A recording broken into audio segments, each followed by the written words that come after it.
Okay, we are back on live with the other social medias. I will request Mr. Sanjay Mukherjee, Vice President, Director, Technical CAC Limited, to address his session. Mr. Mukherjee, please. Thank you, Shuchishmita.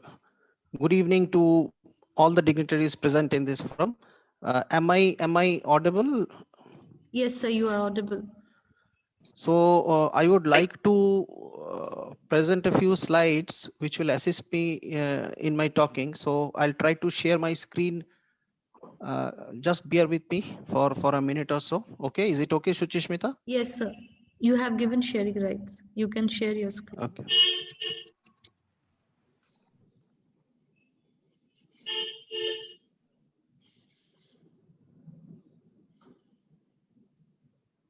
Is it visible? Are the slides visible? Yes, sir. Perfectly okay. Okay, for the ease of bandwidth problems, I'll put my video off.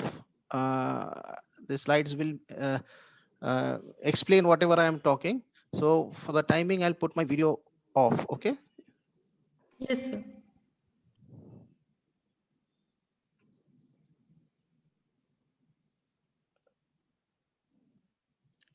Thank you and good evening once again. So as Suchishmita has already told, this session is all about infrastructure creation and business readiness strategies. To start my discussion on a somewhat lighter note, I would I have some problem. I think the slides are not moving. Just bear with me for a moment.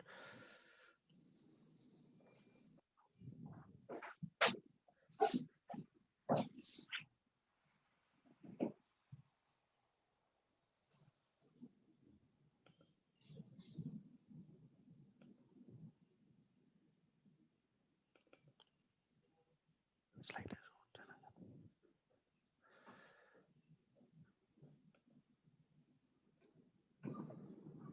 Now it's perfect. Okay. So as I was telling, to start my talk on a somewhat lighter note, I want to share this screen. See, we are discussing e-mobility, but it was already there from the start of the 20th century. Electric tram cars, as Mr. Kapoor already highlighted, the electric tram cars were there from the very early 20th century. It's still in operation, so it's nothing but e-mobility. Electric trains were there since 1925, and then the metro rail, that too first time in Calcutta in the country, it is running since 1984. And now we are talking about electric vehicles, which are normally battery operated vehicles or hybrid electric vehicles or plug-in hybrid vehicles. So now today, all our discussion, we are revolving around this fourth part. Okay. So just to start on a lighter note, now I'll progress. Now, the perceived challenges for EV adoption, a lot of discussion have already gone into this slide by the earlier speakers. See, one is travel range, the other one is the various options, and then the charging infrastructure, the battery technology, the maintenance and battery life, then high upfront cost. All such kind of things are perceived as the challenges for EV adoption. Okay. But the other conundrum that is doing around is that which will aid the other one. That is what I mean to say is that whether the EVs will aid the charging infrastructure to happen, or the charging infrastructure will aid adoption of more EVs. This is the thing that is doing round and round for the last few years. But we as we progress, I think it's not that much of a problem, because see, EV deployment scheme, if it has to happen, then it has to be a concerted effort from all the three vehicle segment, then charging infrastructure, and then the technology, the battery, the spares, the components. All of these three boxes should move in a concerted effort to make the EV deployment scheme faster. Now, since I represent a discom operating in an urban setup, I'll do my talking more from a discom's perspective, yet stay on the main subject of infrastructure creation. See, the Ministry of Power, Government of India, the guideline says that discoms are going to be the nodal agency for setting up EV charging infrastructure, or for aiding or for approvals for developing the charging ecosystem. Now, having said that, let's find out that what are the three aspects that should go into setting up of these electric vehicle charging infrastructure. One is the technical or the operational aspects. The second one would be the commercial aspects. The third one would be the regulatory or the policy related aspects. Now, all these three should work in tandem to create a perfect ecosystem, which has to be in the long run economic and sustainable, because anything, whatever we discuss, definitely should be economic and win-win for all the major stakeholders. Now, if I talk about the technical operational aspects, I'll not go very deep into all these nuances of whatever is written in this slide, but I'll touch upon a very few important points.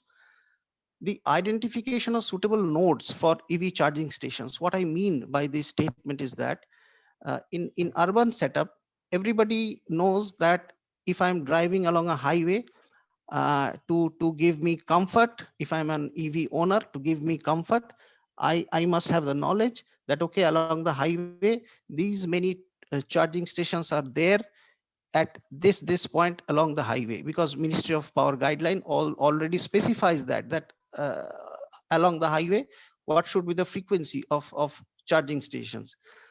So that is one part.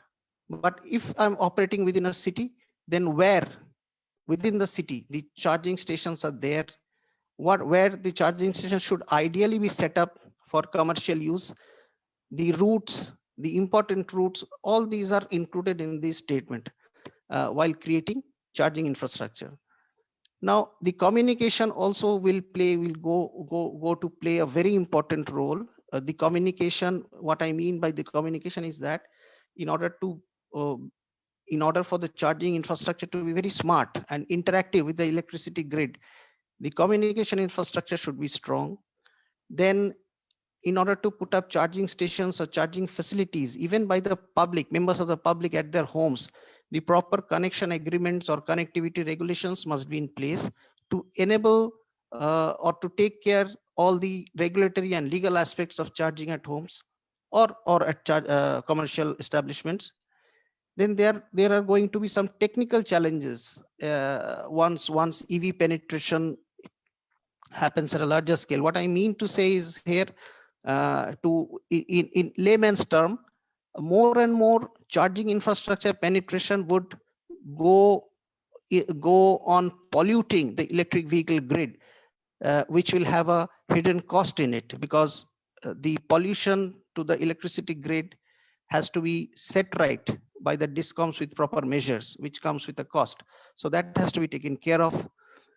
The most important part, I'll jump the next point. The most important part is we talk about clean energy integration, RE integration, or the solar integration while powering the charging infrastructure. Now, without going into details, I think Anirban had already made a very important point that even if we are talking about more and more electric vehicle proliferation, and even if they are getting charged with thermal energy or energy from thermal power stations, let me assure you about one thing, that distributed pollution by IC engine cars all across the city is worse than the chimney emissions coming out of a concentrated thermal power plant.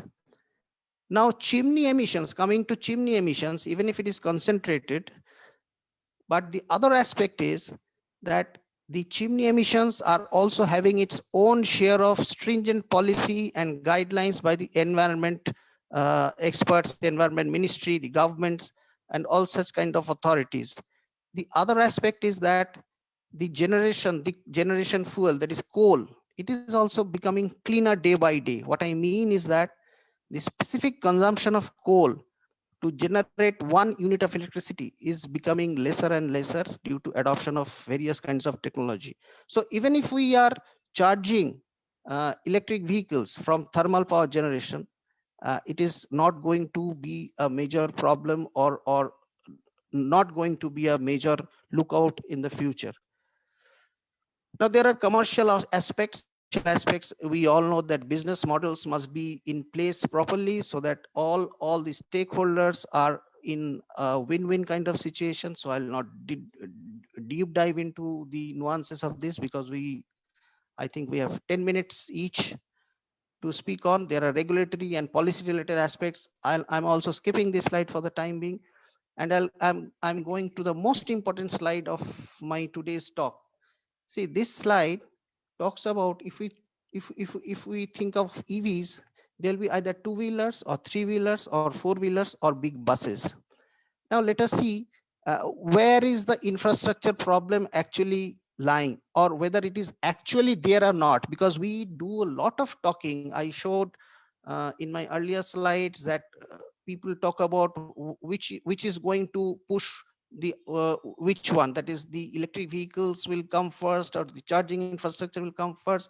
I think that problem does not exist, because why I say so is that if you are talking about two-wheelers, the battery size is around 2 to 3 kilowatt hour, which is very small batteries. Range is around 35 to 70 kilometers. So it can be charged, if privately owned, it can be charged at homes by a simply 15 ampere socket. It can have battery swapping facilities. It can have charging day or night, and it is very highly flexible, and it is not going to be a problem. It is no challenge for a distribution network. Coming to three-wheelers, the situation is somewhat similar. Batteries are a slight bigger, range is also bigger. It can charge itself day and night at homes or at fixed stations, or the battery swapping also can happen. It is also not going to be a major challenge for a distribution network operator. Now, if I come to four-wheelers can either be privately owned or commercially owned. The battery sizes would range from 15 to 80 kWh. 15 ideally for say Mahindra e-Veritos, 15 to 18, 15 to 18 kWh, either e-Veritos by Mahindra or the Tata Tigors, or a bigger size like the Hyundai Kona. So what I mean to say is that 80 kWh is Hyundai Kona. Someone is putting some comment there, but anyway, what I mean is that larger batteries and longer ranges. Typically, the four-wheelers e-Verito and Tigor have a range of 110 to 120 kilometers, and bigger size battery vehicles are having larger ranges. Now, within a city, for city commuters, some survey shows that average daily commute within a city is not more than 35 to 40 kilometers. So with one charge, I can even run for 2 to 3 days, and I can charge my vehicle in a slow mode at my home. So charging infrastructure for privately owned four-wheelers is even today not a problem. But if I'm talking about commercial vehicles, then commercial fleet owners or aggregators must be given a comfort that even if they charge at their garages during the night time, they must have some facility around the city to get top-up charging on a DC fast mode at specific locations, which they must know beforehand, at specific locations in and around the city, with proper route markings and all. This we may think that the flexibility is somewhat lower compared to privately owned vehicles, and it may put some amount of challenge to the discoms. Uh, why I say so is that putting up DC top-up charging various places of the city may be not a problem, but may require prudent planning, because space will be required, parking space will be required, and then knowledge of the network where to put the charging station, that would be required. Now, if I come to buses, which have longer ranges, higher size batteries, buses can always get charged overnight in the depots. Okay, so if buses are getting charged in the depots, and somewhere, if required, within the city I'm talking about, I'm not talking about highways, if within the city the buses have some comfort of getting charged very quickly in a DC mode, this also does not make it a very low level of flexibility. Flexibility will remain medium, and distribution companies should have the knowledge beforehand and should work hand in hand with organizations like the West Bengal Transport Corporation, that where to put up the top up charges if at all required within the city I'm talking about. As far as the current operating practices, I personally don't think that, see, already 80 odd or close to 100 buses are running in the state. Many of the buses are running in the city. I don't think they are getting charged anywhere other than the depots. So this is also not going to be a problem. Now, this slide, a study of this slide, a scrutiny of this slide, I think from the infrastructure angle would give us enough comfort that adoption of EVs are not going to be impaired by lack of charging infrastructure. So let me proceed. Now, as the DISCOM, as a responsible DISCOM operating in the city of Calcutta, we too are also ready. We have provided charging supply or charging connection to around 13 of the WBTC's bus depots where the fleet are getting charged while at depots. Then we have put up, along with KMC, 3 public charging stations at 3 locations, 3 very prominent locations in the city. We have put up captive charging stations at our corporate headquarters as well as one of our substations. So we are owning electric vehicles. Our officers are using those electric vehicles. Other initiatives that we have already taken are, we are working on installation of some charging stations at petrol pumps. We are engaging with EV manufacturer for in-house fleet changeover. We are contemplating seriously. Then we are advocating changes in the building rules and favorable policies so that big housing complexes can have some space reserved for putting up EV charging stations. And then we are promoting electric vehicles at various fora like the CREDI or the housing fairs. The idea being that big condominiums or big housing complexes have some place reserved for charging of electric vehicles. So this journey will continue, and the journey continues because whatever the time for whatever has come, nobody can stop it. And thank you. And let me assure you that the future is electric. And I'll stop as of now. Over to Suchishmita. Thank you, Mr. Mukherjee. I would like to invite now Ms. Divya Sharma, Executive Director, the Climate Group, to present her talk. Thank you, Suchishmita. I will now share my presentation.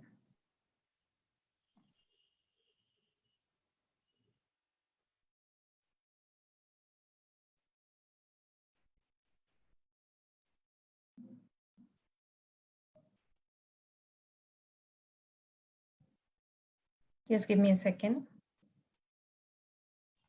Yes, sure. Let me know when you can see this.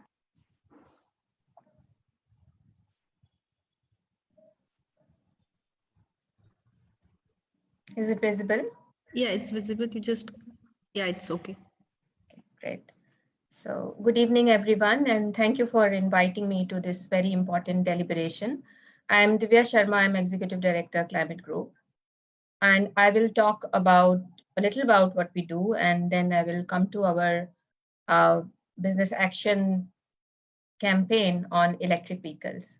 So we were founded in 2004. We are an international NGO with offices in Europe, North America, India, and China.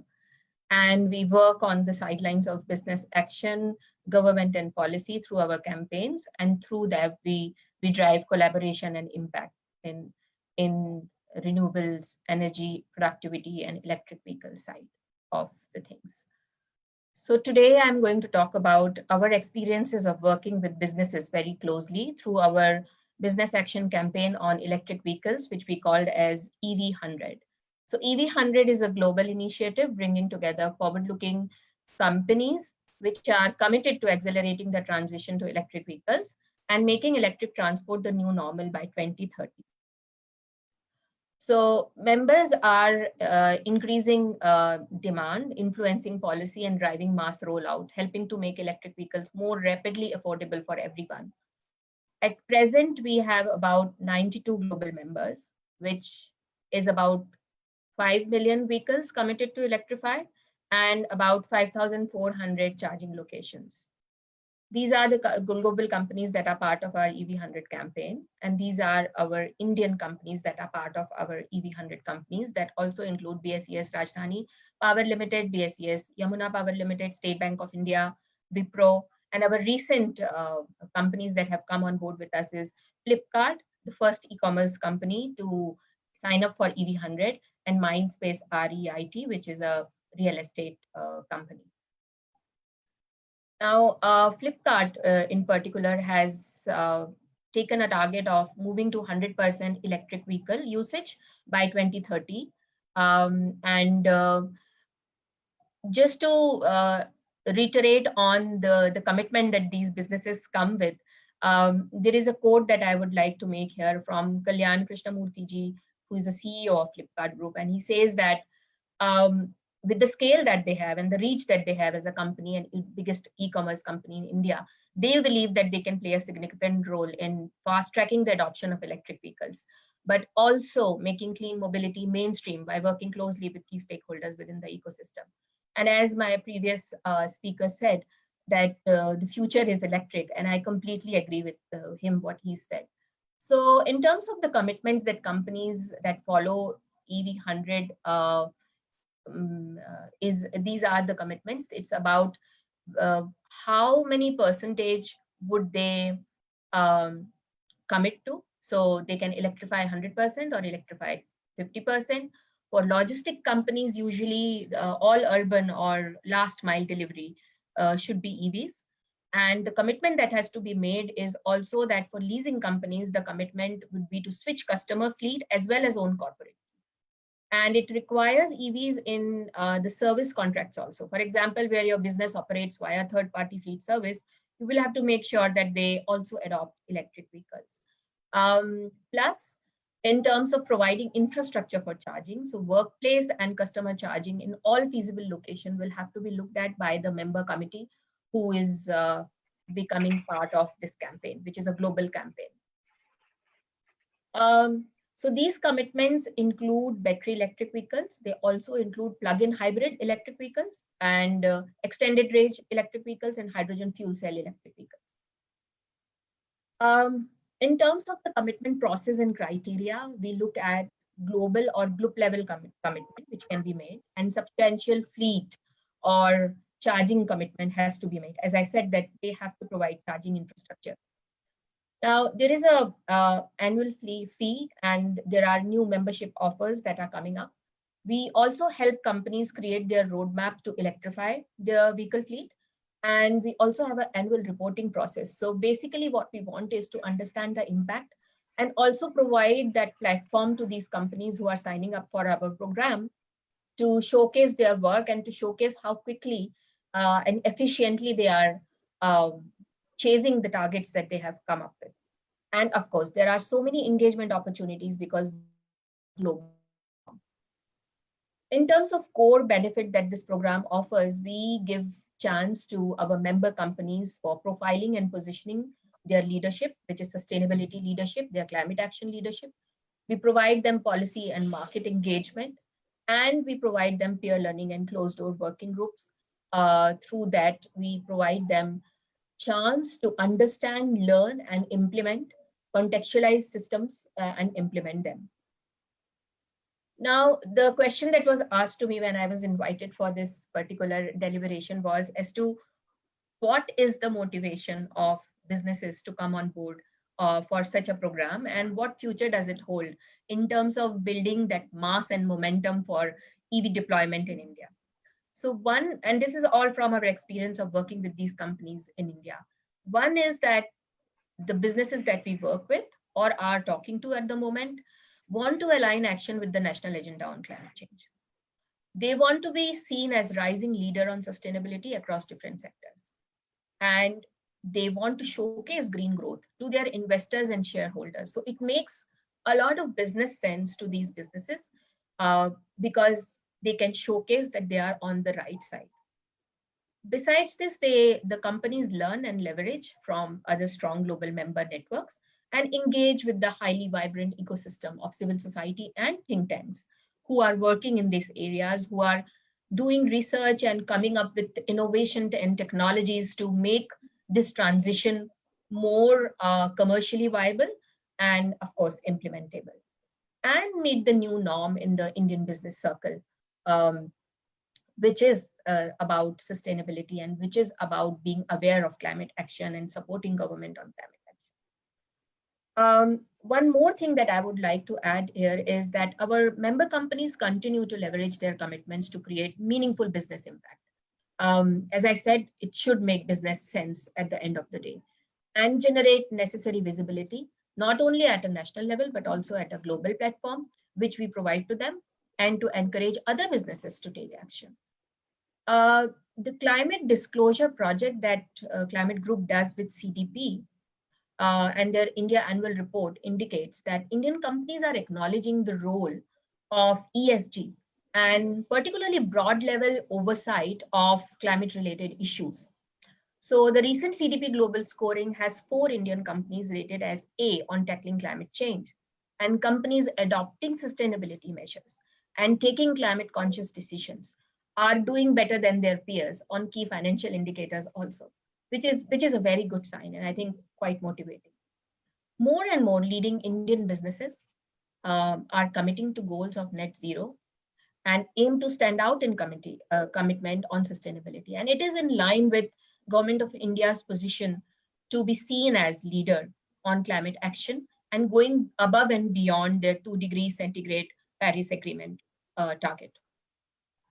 In November 2020, announcement was made on the India CEO Forum on Climate Change to develop a long-standing and sustainable partnership between the government as well as and the private sector, led by Ministry of Environment, Forest and Climate. So Climate Group's campaigns are meaningful, ambitious pathways to meet these very ambitious goals that we have as a country and the businesses that we work with. But it is not without challenge, I would say, and I would bring to fore in slide that what are the drivers of going electric and what are the top barriers towards going electric. So in terms of drivers, as I said, there is this consensus that by going electric, there is a huge potential for GHG reductions.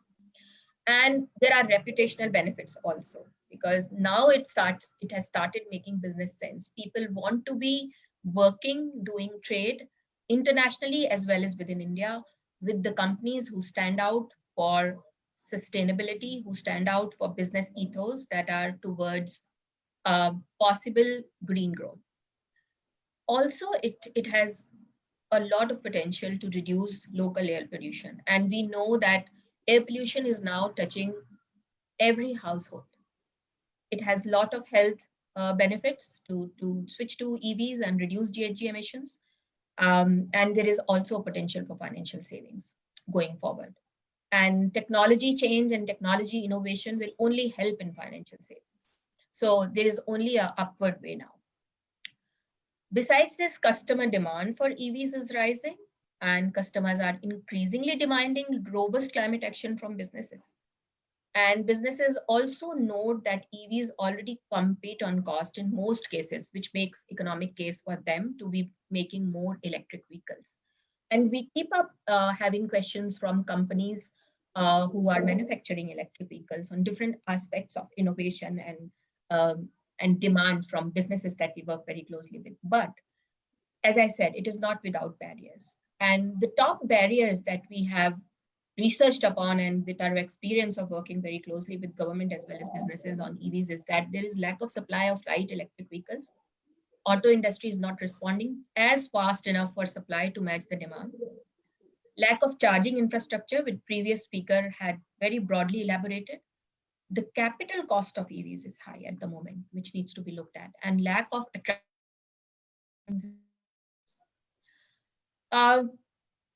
In our study, we also found that lack of grid capacity, surprisingly, for charging was not much of a concern. And anxiety over new technology was also not much of a concern, which means that there is technology that is existing, and we have to make way through policies and innovation so that we can hone on and tap that technology. Very recently, we did a breaking down of EV myths in India. So there are blogs that we have done, where a lot of research went into. And we came up with blogs in different aspects of EVs.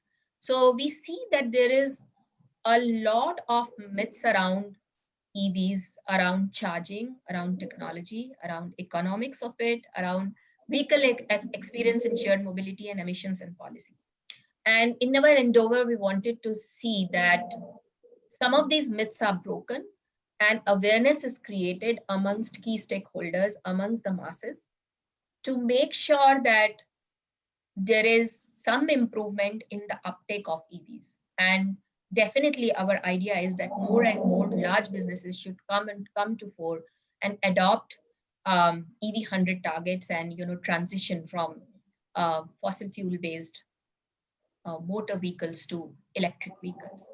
So in its long-term vision towards a successful economic recovery, we as our country will have to look to include electric mobility as a critical socio-economic element. There is a lot of social sense also, and there is a build-up on economic sense to adopting this electric vehicles and transitioning.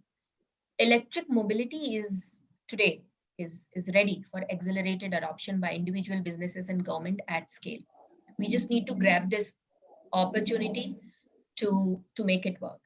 And as we enter a new decade of recovery and climate action, it is critical for us to take steps towards making EVs the new normal by 2030.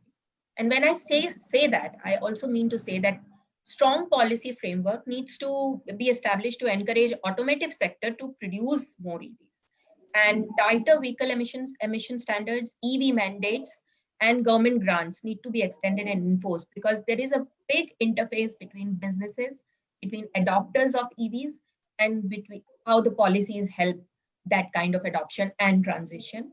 And charge points need to be smart and interoperable between different vehicle makers, which is a one step ahead to providing charging infrastructure, but it will go a long way in making sure that because of infrastructure, there is no restriction on buying and deploying of electric vehicles in India.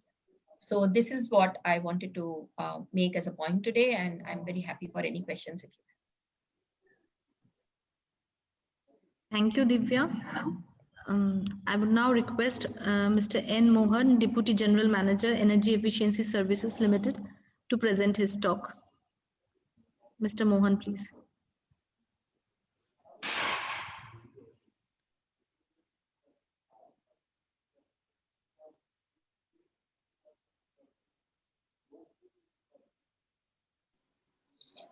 So is my screen visible now? Yes, Hello. sir. Yes, sir. So good evening, everyone. So I'll try to keep my presentation a little brief because I think we're running late in the session.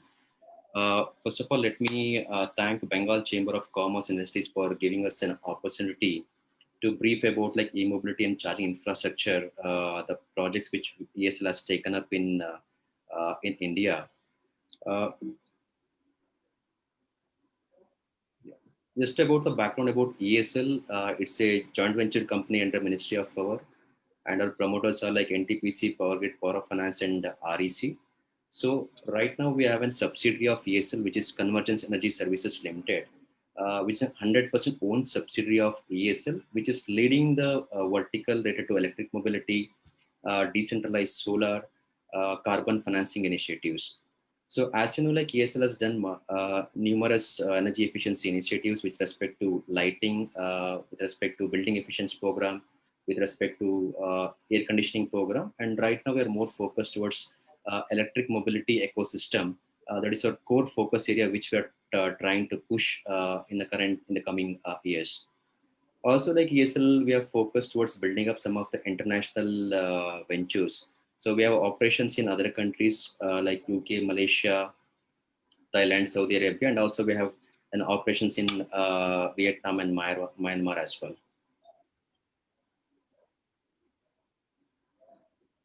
So about ESL e-mobility program, in way back in 2018, we launched this national e-mobility program. So the basic objective of this program is to create demand for electric vehicles. In this process, we did the bulk procurement of electric cars, and the initial plan was to deploy these electric cars to the government institutions. So as you might be knowing, like in India, we have currently close to 500,000 IC cars which are used in the government departments for their regular projects and operations purpose. So citing this big volume of IC cars which are used in the government institutions, we launched this mobility program in order to help them in switching from non-electric vehicles to electric vehicles.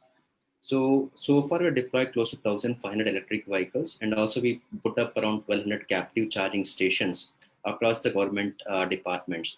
The business model was that we tried to do a financing model to these institutions, where we lease this electric cars to the institution on a monthly lease model, which is comparable to their existing IC expenditures. So in this process, it made it in a win-win situation to both the organizations.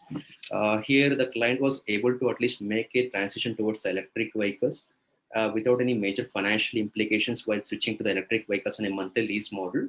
And this helped in creating an ecosystem for the electric mobility, and also like this created a huge market for the electric vehicles. And citing this big opportunity, the OEM started making more refined version of electric vehicles for Indian market. The image which you can show in the which you can see in this slide, it is basically one of the largest deployment by ESL. We have deployed close to around 70 long-range electric vehicles to institution in Kerala, the motor vehicle department. So here all the existing IC cars were replaced with electric cars as a green mobility initiative by at the state level.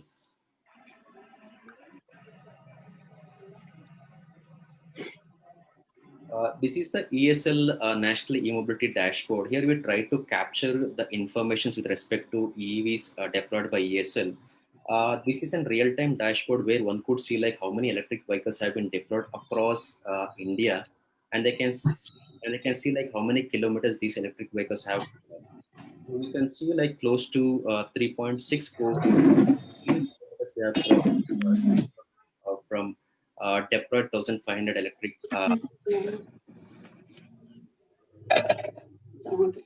So if I talk about the key ecosystem challenges, I think one is the high upfront cost of the electric vehicles. Second is presently the electric vehicles, we have a very limited models which are offered by the OEMs as compared to the IC vehicles. And third and foremost being the lack of charging infrastructures. So if you look at these ecosystem challenges, I think the high upfront cost of the electric vehicles is somewhat addressed by the FAME 2 incentive, where based on the battery capacity of the electric vehicles, the subsidy is being given to the OEMs, so at least they can reduce the upfront cost of the electric vehicles. Similarly, there is a FAME 2 subsidy which is allowed for the EV chargers also, which help the developers in building up the charging stations with a minimum and most efficient manner as well. The other challenge remains with respect to the charging infrastructure. Here, since the investment involved in public charging station is slightly high, with having the lower utilization with respect to low density of electric vehicles on road. Presently, this is not a profitable investment per se for building up the public charging station, but we foresee like there's a large demand which is going to come up for these public charging stations once we achieve at least 30% electric vehicle sales by 2030 as predicted by the government.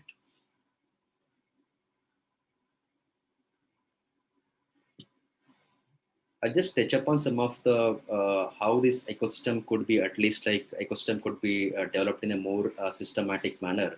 From the experience of operating this public charging station, we realized that there has to be a planned approach for building up these public EV charging station.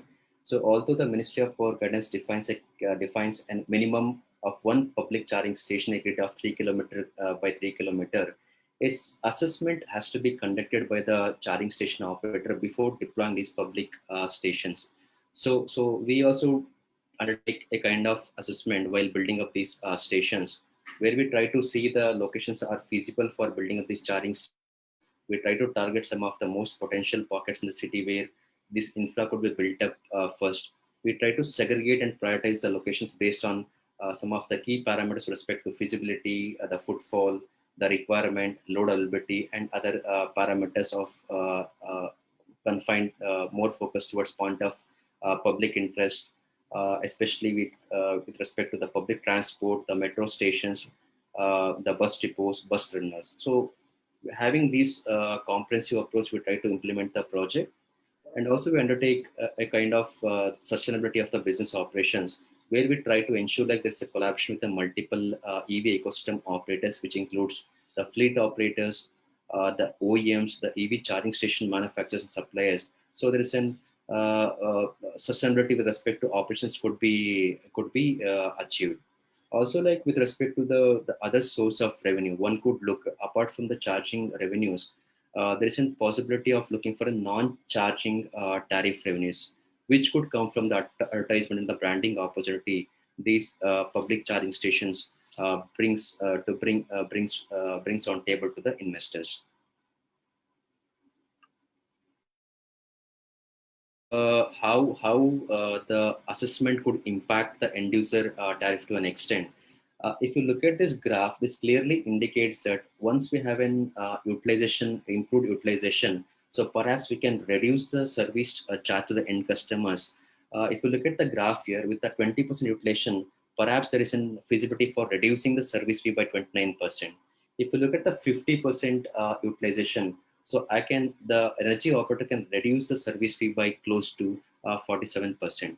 So this clearly shows that there has to be a plan and assessment has to be carried out while building up these public charging station. So at least the benefit could be passed to the end customer through reducing the service fee.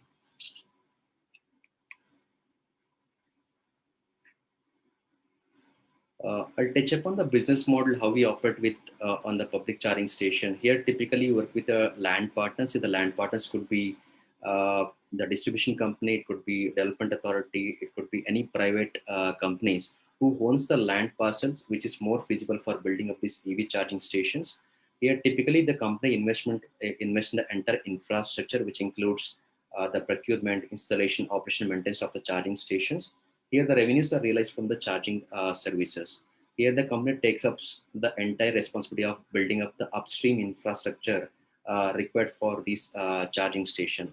Here, typically we have a revenue sharing arrangement where the rentals are paid on energy basis, which is more like sharing of the revenue with the land partners. Typically, we agree certain percentage of revenue with the land partners, and we build up these public charging stations on an service model. The unique feature remains, since we work on an aggregation concept, we try to at least consolidate the requirement of EV chargers on a large scale. So we run the bulk procurement concept, so we can get that advantage of economies of scale. And also we closely work with some of the multilateral funding partners, so we have an access to low cost financing. So these key parameters help us in building the public charging stations with minimum cost. And also this cost is being offered to the end customers by reducing by keeping the affordable PCS services for the end customers. A snapshot about our portfolio. This is with respect to the DHI FAME 2 scheme. So EESL has an allocation of close to 1145 EV chargers from under the FAME 2 scheme. So in the state of West Bengal, we have an allocation of around 23 charging stations, where we plan to build up around 69 EV chargers in the city of Kolkata. This work has been commenced in the city of Kolkata now. So we plan to deploy these EV chargers by this year, June 2021.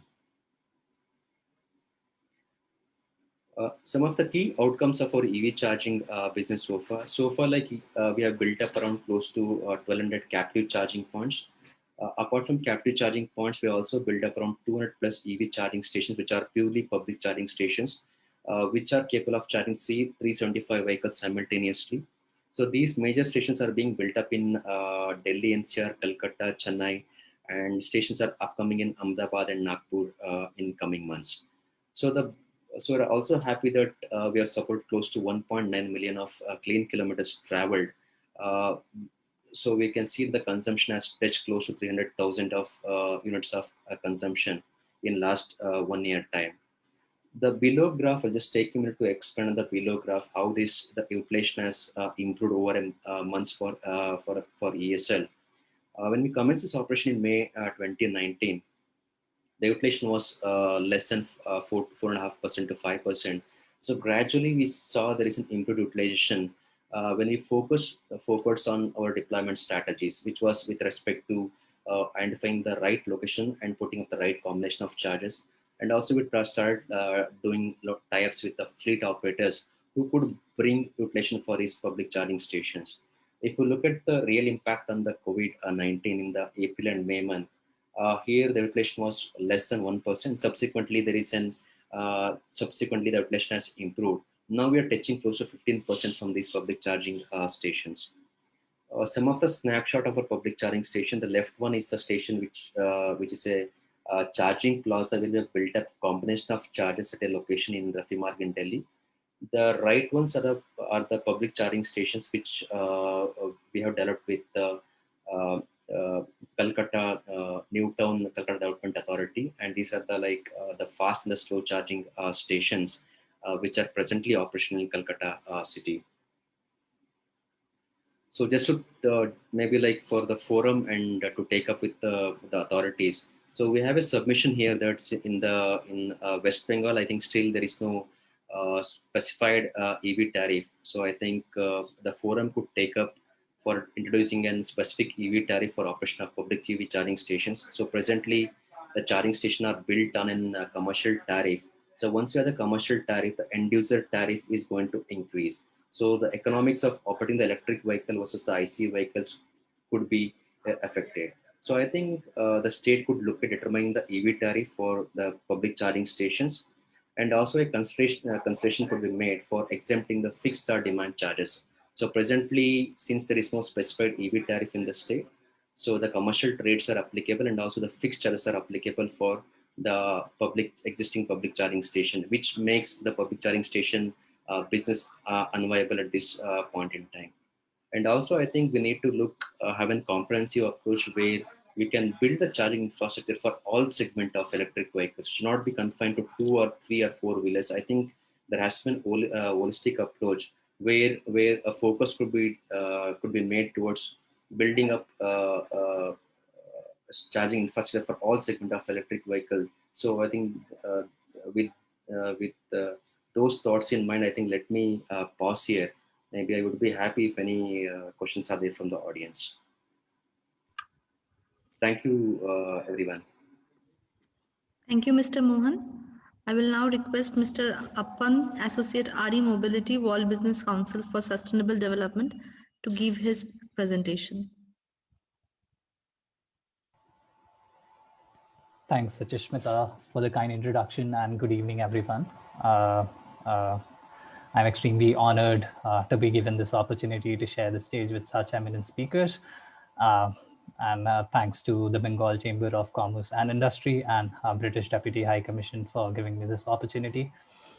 So I represent the World Business Council for Sustainable Development, which is a CEO-led global organization of 200 plus businesses who are working together to accelerate the transition to a sustainable world.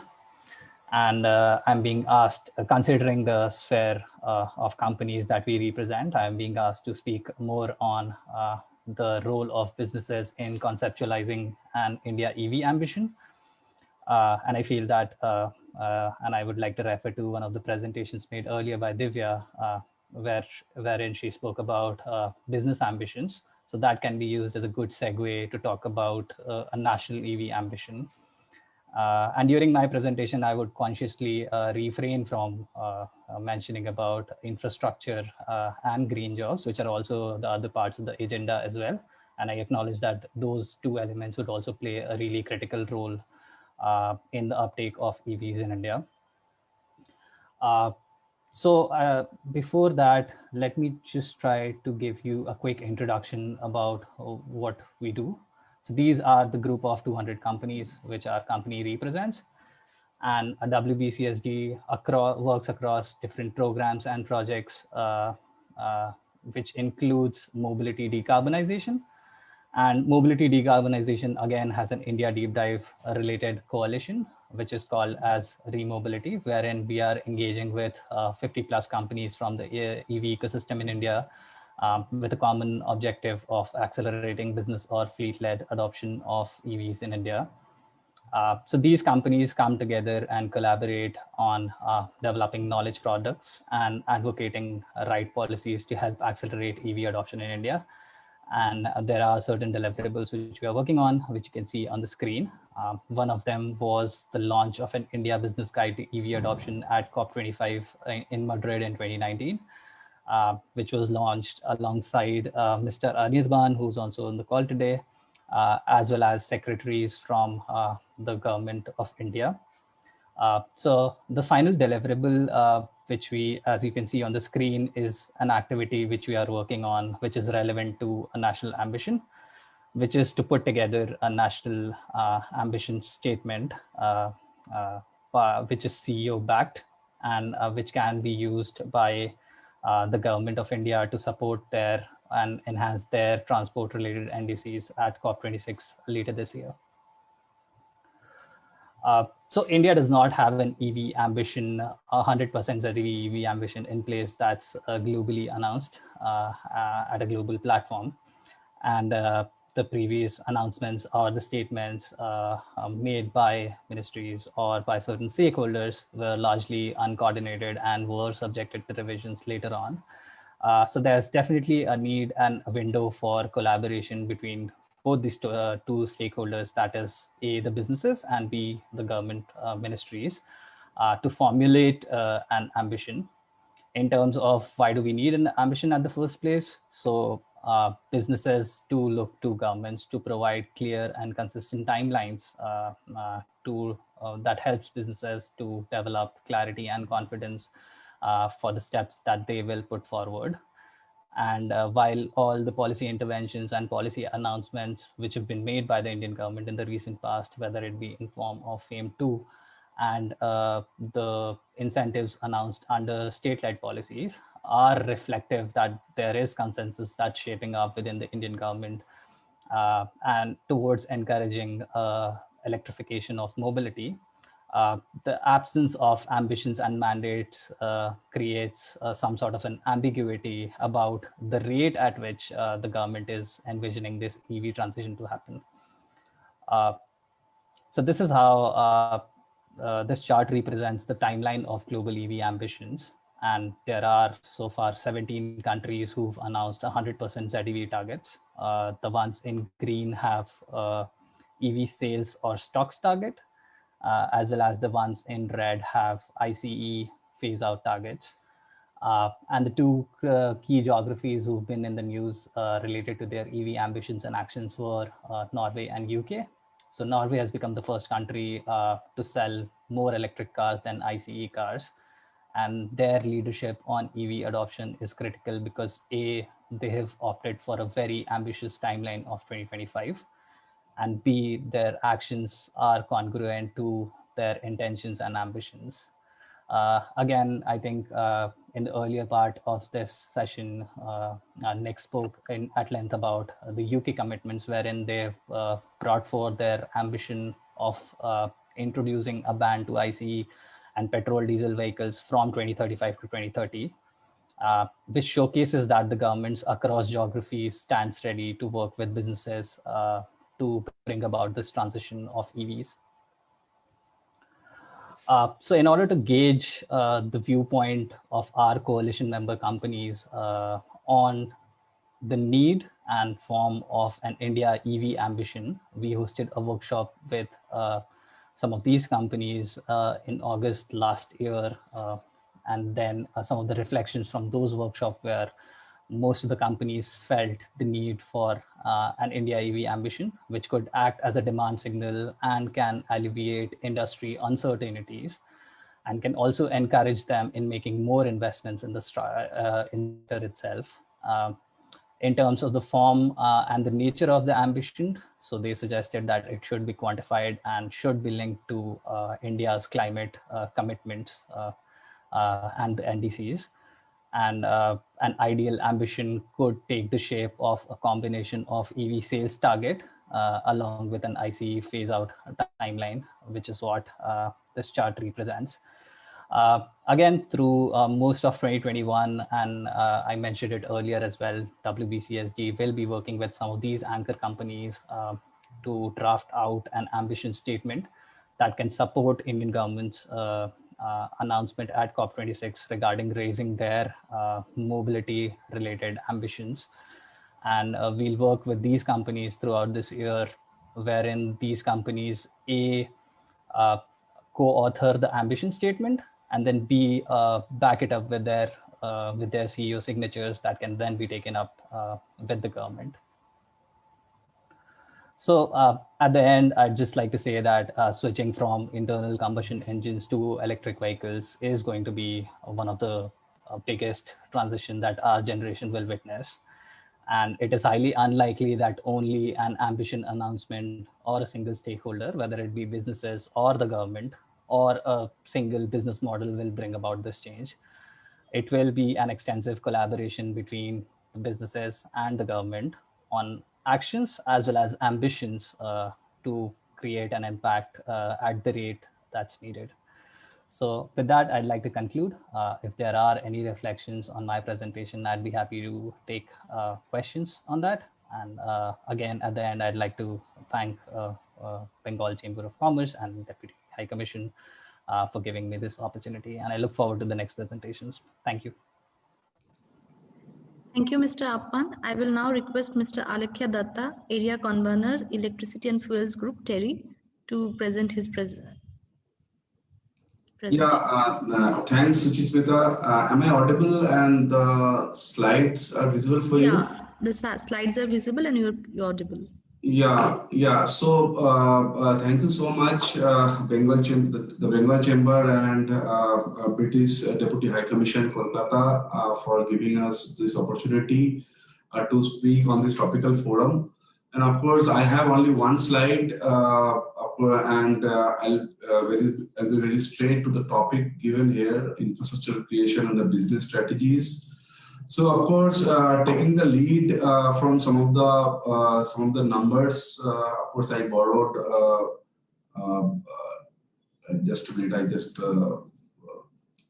yeah. So some of the numbers I borrowed from a recent CW report. Of course, you can see the host of infrastructure of the investment that is there in India if we are transitioning towards electric mobility, irrespective of the targets that we have, and of course we also believe transition to the clean sources of electricity as well as on the transport is one of the major drivers towards this. The transition in the sector. So having said that, and we all convinced by ourselves that, of course, why electric mobility is not being, we are not able to accelerate this electric mobility in the country. It's all about the infrastructural issues. And I just try to put down certain points. Of course, it can be discussed within the industries, within the ministries, as a kind of a suggestion to the government. One thing we could realize, when we're talking about the infrastructure, of course, whatever the corporates or any other businesses, investing into the system, until and unless the people or the agencies that are there in the field, like distribution utilities, they have to be allowed with investment into public charging infrastructure. at least we create an adequate infrastructure, and then of course we can see like the market is moving by its own. And also we did little bit analysis on some of the utilities. If we allow kind of a scale of 500 to 100,000 number of public charging stations, kind of impact that we have on the tariff, it will be very, very minimal. It is sometimes it is coming less than 1 paisa. So I think allow distribution utility to invest into this infrastructure. That is one of the key recommendation from our side in order to move towards this public infrastructure. And also the number 2 is also Government of India, DHI has rightly taken this initiative already, electrification of the highways and the expressway corridors, because we all know the intercity buses, the long distance routes are more economical if you talk about electric mobility or the TCO parity in place. So electrification of highway corridors and expressway is very much required. So, and it also creates a lot of opportunities for different businesses, as well as create more jobs. We can also rope in the remote areas in the highway corridors while we are talking about the electrification, and it will be more easier in terms of the impact on the distribution system, the local level of congestions, and as I told, the intercity routes is anyways economical for electric mobility point of view. Number 3, of course, one of the suggestions that we'd like to put forward to all of you, to the industry as well as to the government. Can we think about certain amount of expenditure under the CSR, and the corporates are allowed to spend the CSR expenditure at some percentage. We are not talking about 100%, some percentage towards the development of the EV infrastructure. Of course, until this market is created and all the kind of the adequacy is there on the infrastructural point. So this kind of mechanism can be also adopted, and I think if you also club like what we did in the solar or in wind plants, like the accelerated depreciation or the tax exemption for the corporates, if it can be merged also with this. So these are the kind of 4 pointers we'd like to try to present it over all of you. I think we can further discuss in detail like how this can be taken forward by different ministries or by different industries. So yeah, so that is it, Suchimita, from my side, without taking further time for the next session.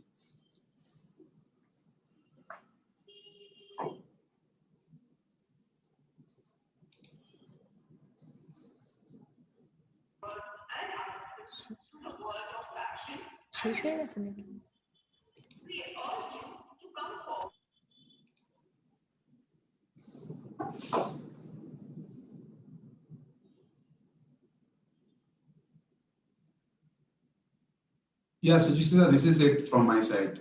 Okay, thank you, Alakya.